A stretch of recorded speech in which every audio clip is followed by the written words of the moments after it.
Hello mga sangkay mga kalingap! Welcome back to my channel. Ito po muli ang inyong sangkay na si Sangkay Lons muling nagbabalik. Kumusta? Kumusta kayong lahat? Sana nasa maayos na kalagayan ang lahat. Papadito sa Pilipinas or sa mga nasa ibang bansa, dobling ingat tayo no. So mega love shoutout sa inyong lahat sa Team Sangkay Original, Team Sangkay Sponsors, Team Kalingap, Kuya Val at Edna Kalingap Rob. Sa lahat ng aking mga followers, supporters, and subscribers, sa mga lolos, lolas, OFWs, and PWDs.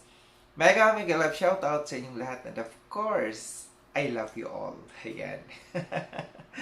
Mega love shoutout kay Tita Minara Milyang, Tita Kong Vayots, kay Manay Tere ng San Diego, California, kay Tita Sally Panaligan, no?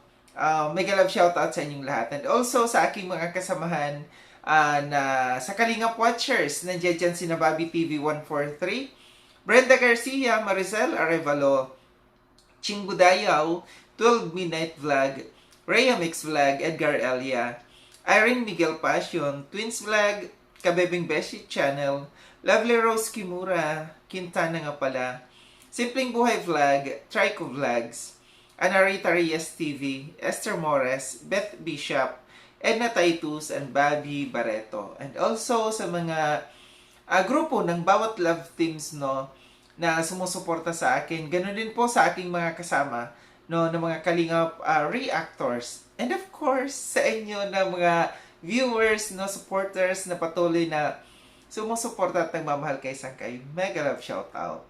So ngayong araw nito mga Sangkay, bago tayo dumako sa ating pag-uusapan, Happy Sunday sa inyong lahat no. Sana magsimba tayong lahat, no? Hindi naman sa dahil sa mga pangyayari, mga nangyayari, no? Dito sa Pilipinas ngayon, pero kailangan natin magdasal talaga, no? And sa tingin ninyo, si Sangkay Maldita,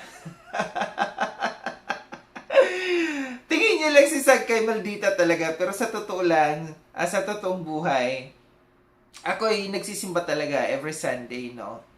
Parang hindi kumpleto ang buhay ko kung hindi ako nakakapagsimba, no? Every Sunday. And nagsisimba ako kung saan ako komportable na church. Doon lang talaga ako napupunta. Merong mall dito sa Quezon City under Ayala Malls, no? Yung Trinoma Malls, no? And sa itaas niyan, sa itaas ng mall, merong chapel doon na napakalaking chapel, no? Parang buong floor ng Trinoma Mall. Ginawang chapel, no? And doon ako nagsisimba every 3 o'clock, no? 3 to 4. And ang kagandahan kasi doon, sobrang solemn, no? Importante kasi sa atin, no? Kung tayo ay magsisimba or magdadasal, yung komportable tayo at kung saan parang yung mararamdaman mo talaga yung presence no ng pagsisimba mo. Kasi merong mga simbahan no na andyan halo-halo yung mga bata, maingay, madidisturb ka talaga. So doon sa pinagsisimbahan ko hiwalay. Hiwalay yung sa may mga bata, no. Hiwalay sa may mga bata dito sa mga ano talaga, sa mga walang bata, napaka-solemn, no.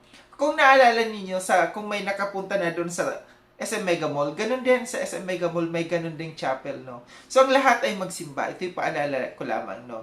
Na magsimba at magdasal ang lahat. And bagong lahat, suot ko yung smartwatch, no? Na si Joy yung nag-endorse and under ng Velvet Box. Gusto ko siya kasi matagal malobat, no? Ito yung pinakagusto ko sa kanya. Kasi hindi yung mayat maya magcha-charge ka. Ito mula nung na-deliver sa akin, 1 week na yata, pero hindi pa siya nalolobat. Nasa 80% pa yung battery niya, no. Ito yung kagandahan, ito yung maganda talaga dito. So, ngayon mga Sangkay, dako na tayo sa pag-uusapan, baka naiinip na kayo. Sa mga chikadora dyan, no. Daho ite, no. Sino ito? Sino itong dalawang charity vloggers no, na dati dito sa Kalingap sila, under sila ng Kalingap, pero ngayon merong balita ito'y quote and quote ha, bali-balita pa lang naman to, na balak daw di umano ng dalawang ito ay bumalik dito sa Kalingap. Dati kasi sila sa Kalingap, and parang hiniwalay sila, no, yung grupo nila. Since na ang kanilang leader or ang kanilang pinuno ay wala na dyan sa daet, may mga naiwan, no? Mayroong mga kasamahan siya na hindi sumama kung saan lugar nagpunta ang kanilang leader, no? Siguro may idea na kayo. Ito yung walang hindi naman natin ito binibigyan ng issue, hindi natin ito binibigyan ng mali siya, pero ito'y napag-uusapan lamang, no? Napag-uusapan lamang natin. Wala namang masama, no, kung sila'y babalik man, kung totoo man ito, no? Kasi bali-balita pa lang, sabi ko nga, bali-balita pa lang, no, na nagbabalak di umano itong dalawang ito na bumalik dito sa Kalingap. Wala akong masyadong idea dito sa isa, pero yung isa, no, medyo nako-content ko to siya dati. And yung isa, hindi ko masyadong na-content, parang never ko yata ito na-content, itong isa. Pero itong isa, na-content ko siya dahil meron siyang ginawang hindi maganda noon sa kanyang sarili. Ayan, meron ng clue. Siguro, napaisip sila, uy, alam na namin kung sino.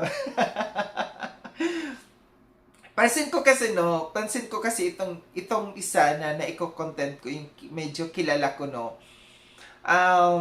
Medyo humina yung kanyang views talaga, no. Mahina ang kanyang views mula nung nawala yung kanilang leader diyan. Ulitin ko ha, walang masama, no. Walang masama kung sila'y babalik sa Kalingap kasi sila'y umalis naman dito sa Kalingap ng maayos. And napag-usapan ng mga founders, no, sa Kalingap na yung maayos yung paghihiwalay. Walang naging na major, sabi nga ni Venus Rano, major na issue talaga, no. Kundi inayos muna, no, ni Kuya Val yung paghihiwalay ng grupo na ito. And may mga sumama sa kanila, no. And ngayon itong isa na napapansin ko, medyo mahina ang views niya. Mahina talaga ang views, no, nitong isa. Pero itong isa, medyo tiningnan ko kanina ang kanyang YouTube channel, kahit papaano may views pa rin naman. No, meron pa rin naman siyang views kahit hindi na sila nakakonect or kasama nila yung kanilang leader. Kasi aminin natin hindi, yung grupo na yan nila noon, no, nung sila'y magkakasama pa, nung nandiyan pa sa diet ang kanilang leader, malaki ang views, no. Nahahatak talaga sila, nahahatak. Pero ngayon na sila'y nagpaiwan diyan sa diet, kasi may mga rason, no, may mga pamilya yata ito na hindi nila kayang iwanan yung kanilang mga pamilya, kaya hindi sila sumama.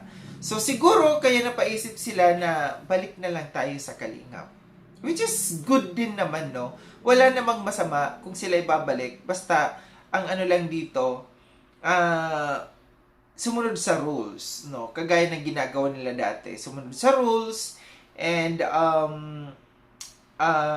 mag-charity, no, mag-charity kung sila'y magcha-charity man. Ito'y napaulitin ko, ito'y napag-uusapan lamang. Hindi natin sila ini-issue, kundi bagkus i-welcome natin, no. I-welcome natin kung sila man ay babalik dito sa Kalingap, no. Kung sila ay babalik man dito sa Kalingap. Kasi kahit papaano naman wala naman sila. Honestly, wala akong narinig na mga pangbabatikos nila sa Kalingap nung sila ay umalis, no, nung sila ay humiwalay. Wala tayong narinig na masamang sinabi nila dito sa Kalingap, pero nasa mga founders na lang yan, no, nasa kina Kuya Val na Kalingap Rab, kung itong dalawang ito na nagbabalak na bumalik dito sa Kalingap ay tatanggapin, no. And gaya ng sabi ko, kung Kung sila babalik, okay lang naman para sa akin, no? Tanggapin natin. Malay natin, no?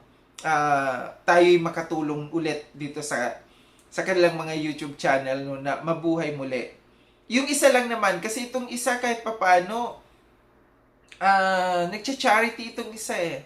Itong isa nagcha-charity and para nasa 5 digits pa rin yung kanyang views, no? Mataas pa rin ang kanyang views itong isa, pero itong isa lamang, no, medyo naapektuhan siya.